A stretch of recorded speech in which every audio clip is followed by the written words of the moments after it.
This world wasn't always so small and petty. Thousands of years ago, while the rest of men prayed to gods, the Valyrians became them. Through magic or sheer will, they mastered the greatest creatures in history. A horse grants man dominion over the land, a ship over the sea. But dragons gave us the sky, and everything and everyone beneath it. At its height, my ancestors ruled the known world.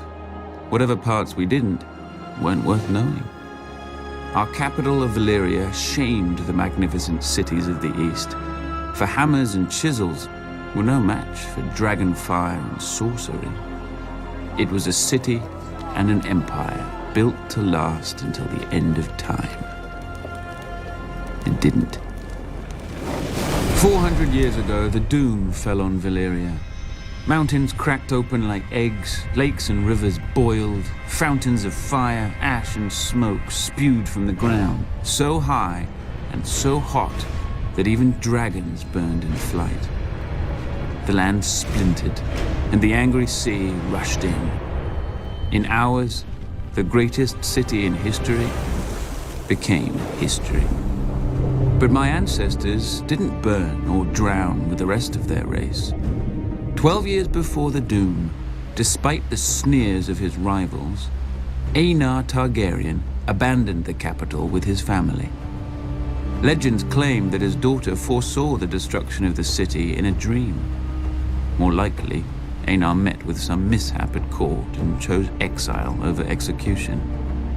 He and House Targaryen slinked away to a dreary, remote, god-forsaken island. Forsaken no longer. With arts now lost to the world, we transformed a tiny outpost into Dragonstone, a fortress fit for the last dragon lords. Then Aenar's descendants settled into it like a tomb for their lost homeland. Until Aegon.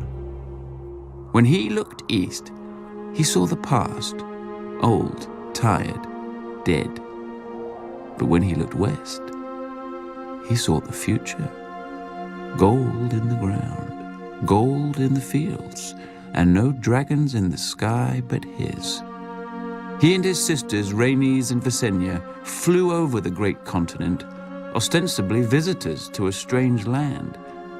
But when Aegon returned, he ordered construction of a massive table carved in the shape of Westeros, with all the notable rivers and mountains that they had seen.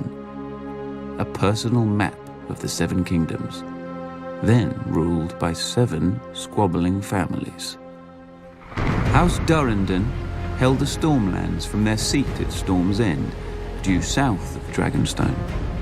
House Horror of the Iron Islands had also conquered and enslaved the Riverlands, and ruled them from Harrenhal, a monstrous castle rising on the shore of the God's Eye. House Stark held the frozen wasteland of the north, the oldest, largest, and emptiest of the kingdoms. House Lannister held the Westerlands, the wealthiest kingdom, thanks to their gold mines. House Gardner held the Reach, the second wealthiest kingdom, thanks to their crops. House Arryn held the Vale, or rather the Vale held them. The mountains were impassable except through the Bloody Gate, which had never been taken. House Martell held the deserts of Dorne, probably because no one else wanted them. Together, the 7 kingdoms made Westeros, a realm that wasn't yet a realm, ruled by great families who didn't know what greatness was.